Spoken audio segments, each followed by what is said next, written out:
Untuk kedua kalinya, Majelis Kehormatan Mahkamah Konstitusi memeriksa Ketua MK Anwar Usman terkait dugaan pelanggaran etik dalam putusan batas usia Capres dan Cawapres. Ketua MK Anwar Usman mengaku diperiksa Majelis Kehormatan MK seputar hasil rapat permusyawaratan hakim atau RPH yang bocor.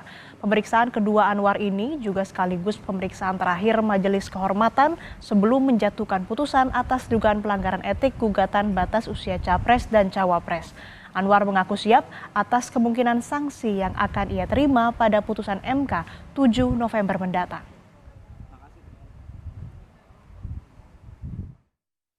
Tidak ada istilah mengincar atau bagaimana.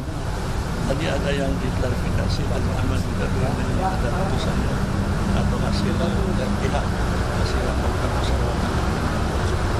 Nanti tanggal 7 putusannya dibacakan akan siap dengan segala sanksi ataupun semua harus siap lah.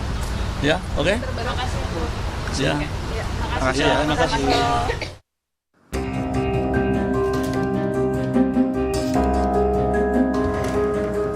Ketua Majelis Kehormatan Mahkamah Konstitusi Jimli Asyidiki mengaku menemukan banyak masalah etik di balik putusan syarat Capres dan Cawapres setelah rangkaian pemeriksaan hakim Mahkamah Konstitusi.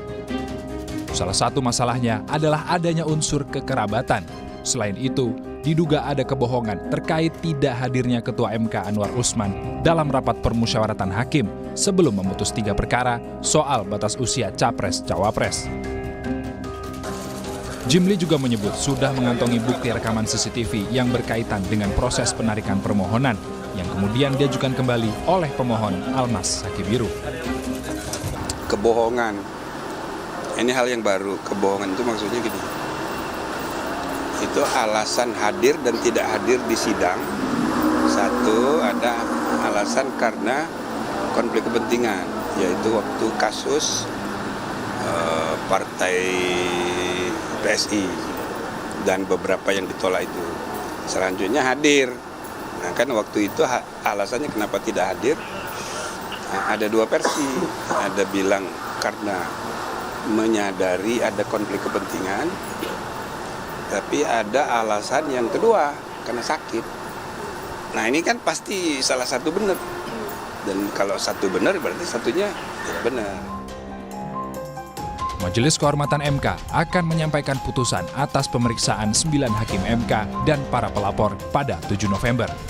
Soal kemungkinan Majelis Kehormatan MK mengubah putusan MK mengenai batas usia Capres dan Cawapres, Menko Polhukam Mahfud MD menyebut itu wewenang Ketua Majelis Kehormatan MK, Jimli Asyidiki.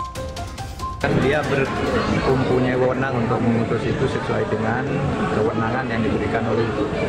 Jadi kalau Pak Jimli memutuskan itu ya silakan. Saya tidak akan ikut campur. Kalau saya sih dulu waktu jadi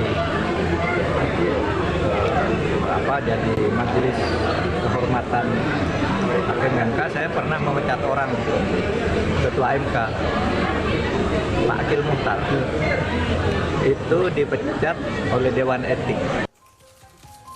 Kini publik menanti putusan yang dihasilkan Majelis Kehormatan MK pada 7 November 2023. Tim Liputan, Kompas TV.